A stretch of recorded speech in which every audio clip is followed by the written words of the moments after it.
Today we're talking voyage readiness, and if you want to have better voyages, you have to get on top of this. But here's the thing, I'm not going to give you a list of indispensable pre-departure checklists because that's not what you need.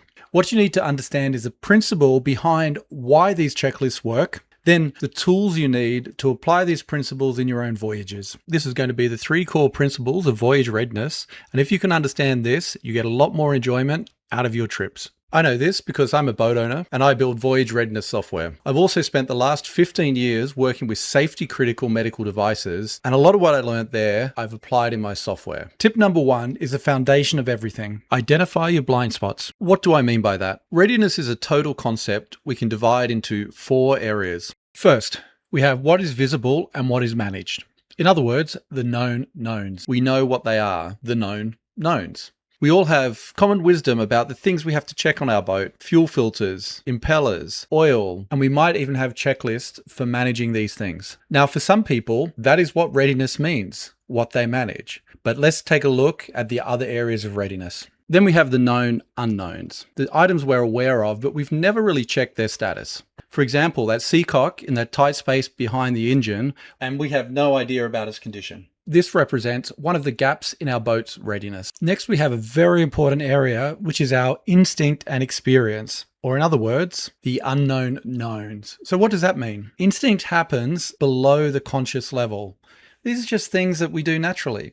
Experienced owners just know their boat is ready or can kind of sense what needs to be done or what's going wrong. However, the fallacy with this is it does rely a little bit on memory, and things can be missed. Importantly, to improve our readiness, we can build on our instinct and experience and make this knowledge explicit and leave absolutely nothing to chance. Finally, on boats, there are areas where we just don't know what we don't know. The unknown unknowns. This could be some chafed wiring behind a panel that was okay when it was installed 10 years ago, but now is about to be the cause of a severe electrical failure. It could be a hairline crack in a fuel line, and then all your diesel ends up in your bilge. I know this from personal experience. Now we've identified the 4 main categories of readiness, let's look at the next point.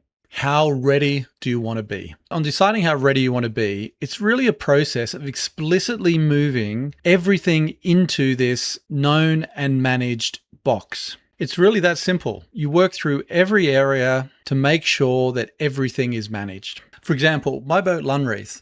Now she's going through a major refit and there's a hell of a lot of things I don't know. But as you can see here, I've already started tracking 90 individual components and 43 different types of documents. And this leads us on to the next topic. What are the tools we can use to help manage all this complexity to get ready? Well, as you've probably seen, I developed a product called Yacht Prep. Here's a few words from me before we look at some other tools. If you're detail obsessed like me and you're looking for software to help you manage the complexity of voyage readiness, that's why I built Yacht Prep. You can sign up at yachtprep.com. I will help you on board. It only costs $14 a month or $99 a year. So back to readiness. Speaking to people on forum and based on my own experience, the majority of owners seem to manage their yachts through Excel, folders, and some existing apps. And the way of executing these is to print them out, laminate them, and then either use them as a visual reference during operations or with a marker, use it once, wipe it out, and do it again. Problem with all of these methods is they're very surface oriented to what you're dealing with, and there's no connection between what you put into that spreadsheet or the app and actually your systems. Everything is disconnected. The advantage of these systems are they're simple, easy to use, but they do a very poor job of creating a record of the history of your systems on board. And that can be problematic. We'll get on to that in another video, which is the importance of having the history of all of your systems on board correctly logged, tracked, and used to predict readiness. So those are the 3 core principles of great voyage readiness. Identify your blind spots, work out how ready you want to be, and move as much as you can into that visible managed box and pick the right tools for the job. So thank you for watching, hit subscribe, and we'll see you on the next one.